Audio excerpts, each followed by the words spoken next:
DNS Part 2.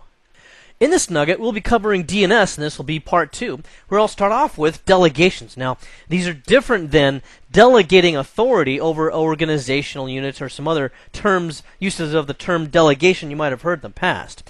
This is going to be more like a child domain that someone else is responsible for, and that some other server outside of your responsibility hosts the records for. But we've got to figure out a way to point to those child domains so that we can still resolve against them. That's what a delegation does. Then I'll talk to you about a specific tool, DNSCMD. We use a few different tools throughout this whole series, but DNS is specific to DNS. DNSCMD is specific to DNS. And I'll show you some key items that I would definitely remember. Some key commands there. Also, I'll show you some new features of Windows Server 2008. And boy, there's some pretty good tools there that I think you're going to find are useful going into the future for DNS. Alright, as we get started into this section, I'm going to go ahead and talk now about delegation. You see, here I've got nuggetlab.com, but I might have west.nuggetlab.com that's not really part of my responsibility. There's other sets of administrators that fully administer west.nuggetlab.com. I don't ever touch it.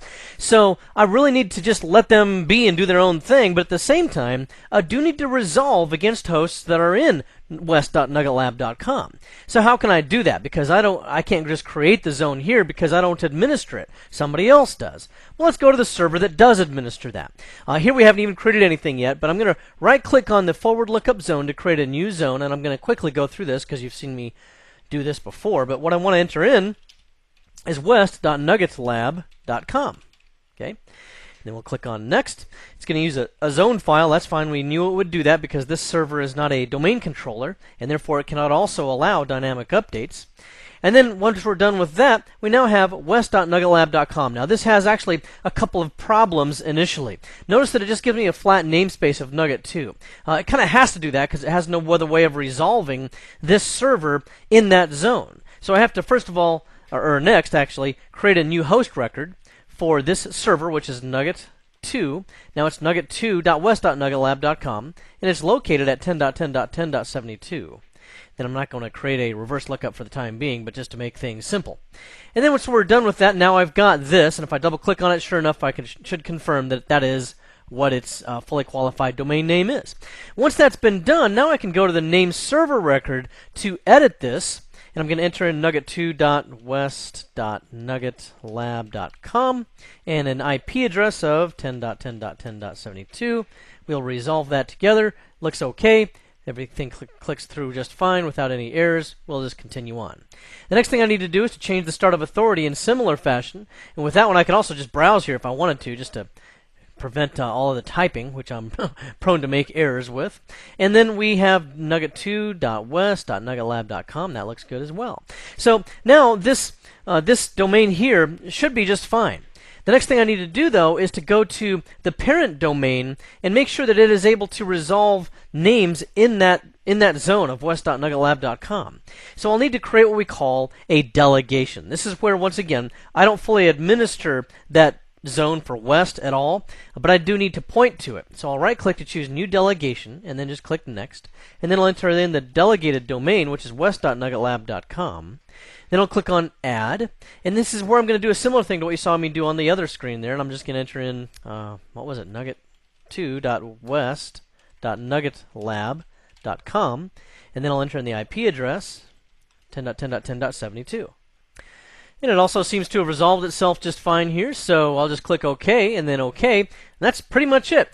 Now, anytime someone tries to resolve against west.nuggetlab.com by using this DNS server, it's going to point to this name server. Then this name server is going to be able to resolve it out of any host records that it has in here. For example, I've got Nugget 2, of course, in here right now. So if I go back to my my domain controller here, my DNS server, then if I go to a command prompt and I try to ping Nugget 2 at that domain, we'll see what happens. Ping nugget2.west.nuggetlab.com. Then this should give me replies, and it looks like it's working just fine. Alright, there's another scenario that you might come across here as well. You see, this was a delegated domain, where I'm not really responsible for it, but I have to know where to point it, just in case somebody wants to resolve against it. There might also be another subdomain here that I am responsible for, and to do that, I would simply have to right-click here and create that domain. Like maybe I'm responsible for east.nuggetlab.com. So I'd right-click, choose New Domain, and here I don't enter in the full path, I just enter in east, because I'm already in that zone. Okay, so I got east here, .nuggetlab.com. And if I enter in any host records here, they'll resolve against this domain in this DNS server. And then finally, as a concluding note, these delegated domains, such as the West one right here, if you create child domains in Active Directory, those will be created automatically, just as a review. I think I've mentioned that a long time ago. But just as a review, those will be created automatically. I don't have to go through all the hoops that I just went through. This is what I did if I had to create a delegated domain manually. But if I just ran DC promo for west.nuggetlab.com, it will create its own DNS servers, it will create its own delegations, everything should be fine right there. The other thing to keep in mind is if this is the root of my forest, and it is at nuggetlab.com, but now I want to create an entirely new tree, but in the same forest, maybe it was, accusource.net or something like that. In that case, I would have to create a delegation here manually for accusource.net. So in short, if it's a child domain for a new domain in the same forest, it's created automatically, the delegation is. On the other hand, if it's in a separate tree but in the same forest, then I have to create the delegation manually. Now I want to tell you something else here about zones, and that would be more information about the root zones. One of the things to look out for is if you have a DNS server that's not able to properly resolve internet names, but it can properly resolve intranet names, like your own internal hosts, then it's possible that someone has done a couple of different things wrong here. Number one, there might be a root zone here in the forward lookup zones, and the root zone would just simply be a dot. So if I right-click here, choose New Zone, and if I just had a zone that looked like this, dot, and next, and it doesn't matter what the other options there, but just like that, if that was all that I had, and I'll refresh the screen here, then what would happen here is I would now no longer be able to resolve names out to the internet. Why? Because this DNS server thinks that it is the ruler of the universe, of the DNS universe, because after all, it's the dot server. It's the root of everything, and you cannot achieve a higher level of authority than the dot. So now if I were to try to open up a web page, and let me just go to www.yahoo.com, for example, then we're just going to see a waiting, and then we're not going to see much of anything. It's just going to kill us. See, we can't get anywhere. So it's just not letting me go anywhere because it's got that dot root here. Okay, so what I would do is if someone created that thinking they were doing the right thing, well, they weren't. Or if this was a Windows 2000 server, then 2000 would put the dot there automatically, and you had to go back in and get rid of it. So here you just right-click on it, choose Delete. Make sure you want to delete it. Yes. Okay, and that's pretty much it. Now here it gives me a message that the root zone was deleted from the server. Root hints must be supplied to allow recursive queries. Would you like to add them now? I'm going to say yes, but they were already there in the first place until I goofed up this server by adding in a dot. So I'll say yes, and then here are the root servers, and these are just IP addresses that resolve to fully qualified domain names for servers out on the internet that are those dot root servers that can then complete iterative queries to other locations. By the way, this list does change every now and then. The IP address of one of these might change or something like that. And in the past, it was possible for that to get stale and for you to start, having servers that dropped off that didn't respond because they weren't really at this IP address anymore. Well, now what happens here is you can copy from another server. If I choose copy from another server and enter in the IP address or something like that, 10.10.10.72, then it will pull that in from that other server. Also, and this is even better news now with Windows Server 2008, these are also updated through Windows Server Update Services, or WSUS. So if there's a new list of this, WSUS will keep me up to date on that. Now what I'm going to do is to clear the cache out because I'm going to try to go back to yahoo.com. But before I do that, I need to, first of all, do an ipconfig flush DNS because since it tried to resolve that earlier and got a negative acknowledgement, then I got to clear that out. Otherwise, it just remembers that it couldn't get there before, and it won't be able to get there again because it just depends on its memory. And then I also want to use DNSCMD clear cache. That will also clear the cache out of the DNS server. So now once that's been done, I should be able to go to yahoo.com. I'm going to cross my fingers, and we'll see what happens. And by the way, you might have noticed that I don't ever type in the HTTP, www, and the .com. If I just hold down Control and press Enter, it automatically fills all that in for me. And voila, here we are at yahoo.com. So that's all again because I deleted that root server, and I'm now depending on root hints instead. Now the next thing I want to do is to actually look at the properties of the server, and we have a few other things to look at here as well, but I'll start with this only because I don't think you're going to be asked a lot of this on the exam. However, it's just kind of good background to know. So I'm going to right click on it here and choose properties, and we can see here that on the interfaces, this is the addresses that it's going to listen on IPv6 and version 4 for any DNS queries. What's useful about this is I might have it hooked up to a particular network interface card that maybe it's internet facing, for example. Well, there's probably other measures I should take to prevent this from happening, but one thing I could do would be to then choose only the following IP addresses and clear anything that I did not want it to resolve on. For example, if all those were internet facing and this was my internal DNS server, I'd probably clear all of those. I don't really care in this case, but that would be something that I would take in mind. And then there's also our forwarders. This can be used in a similar fashion to the root hints that I just showed you about. You see, the root hints is a little bit more to maintain, but it's again easier because of WSUS if you use that. But what a lot of companies do is they'll simply click Edit here, and they'll just add in the IP address of whatever their ISP's DNS servers are. So I don't know what they are, 216.9.8, 2.2. And they'll just add it in like that, and they'll add in a number of those here, and then they'll wait for a certain number of queries before timing out. I'm going to cancel this before it's unable to resolve that. But anyway, that's another thing you can do is to just send this to either some other trusted DNS server or your ISP or something like that, and it's just part of the strategy in reducing your network traffic and your iteration. And the reason why you would be able to reduce iteration in that case is because chances are your ISP is already long ago resolved. Yahoo.com, MSN.com, CNN, FoxNews.com, all of those, because guess what? Your users are just surfing the internet all day anyway. So they've got that already cached at the ISP level, and therefore it's going to just save a teeny little bit of iterative query out there on the internet.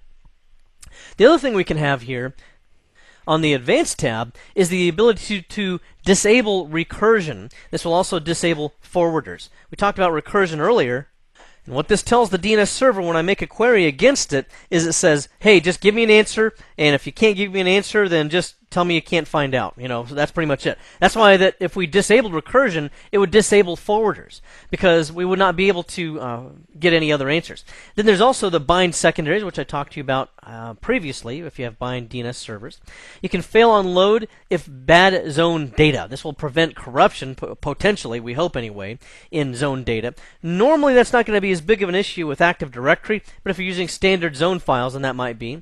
Enable round robin, I talked about that in the last one as well, where you might have multiple host records pointing to a group of servers, and that way you can distribute the load against them. Okay. And so then also we can let's take a look here at this enable netmask ordering item. Now this is going to reorder, that's going to determine whether that is the DNS server reorders the A resource records within the same resource record set, and it's going to give a priority normally to anything that's within its own local subnet. So it's going to hopefully, if there's multiple answers to a query, it gives you local subnet answers first. And you can also secure the cache against pollution, which is just a method for protecting hacks against it. And this would be an example of this would be if I did a query against www.nuggetlab.com, and the answer that I got back gave me a record for something that was outside of nuggetlab.com, like cbtnuggets.com. Well, that would potentially be an exploit, and we can secure against the cache pollution. That would be something that hackers might do to try to redirect queries to their own servers. And then we have just name checking this multi-byte stuff right here. This just relates to the format of the zone data, and you can load the zone data on startup from whatever choice you choose, from registry, which is where zone data is going to be stored as well, from the file, and from Active Directory and the registry, which is the default for our purposes. And then we took a look at scavenging earlier, but you need to also enable automatic scavenging of stale records. Notice that we're looking at the server properties here. So this is going to set this for the server and all of its zones, and you can further configure this and be more exacting with this on the exact zones themselves, like I showed you a while ago. Here's the root hints, which I talked to you about just a few moments ago. Then we have also here security. This is just another method for determining who can modify or administer this server. Normally we don't have too much need to mess around with that at all, but again, you can see kind of some self-explanatory items over there to the left. Here for monitoring, this is very handy. If I suspect that I'm running into some problems with my DNS server, I can run a simple query against this DNS server or a recursive query to other DNS servers to see if it gets an answer back. And then I'll just choose test now, and I should get a pass. And sure enough, everything looks fine. I get a pass. You can also perform automatic interval testing every now and then. And this should also appear, and you can also get this in your event logging if you want to. So for example, by default, in the event logs, all events are registered, which I would keep track of. I mean, in large organizations, your event logs are going to get pretty large. And if it gets to be too cumbersome, I guess you could back this down to errors and warnings only. But that's what the event logging is for you to determine how much logging you want. And then there's the debug logging here as well. Most of these probably pretty well explain themselves, but what we want to do is to see whether packets are successfully going in and out of the network. And one thing that's particularly handy with this debug logging, and by the way, this is extremely verbose. So what you're going to do is you're going to set up a log file here, whatever, C logs DNS or something like that. I guess I better spell it right. DNS, and you specify the size in bytes, but in a busy organization, that's going to get big fast, because this logs everything. I mean, just down to the last little minutia of all things DNS. If you want to give yourself some other options there, you can look for details, but you can also filter packets by IP address. So, for example, maybe I'm only concerned with whatever my mail server is or is not receiving. Well, I could filter on that and then just add that in here, and that's pretty much that. So those are the server properties there that should give you a good start on some of those other configuration items. Next, I want to talk to you some more about DNSCMD, and we've looked at this before for different purposes that we've had to accomplish. But if I just do a DNSCMD, you'll see there's all different kinds of commands you can use with this. I was just kind of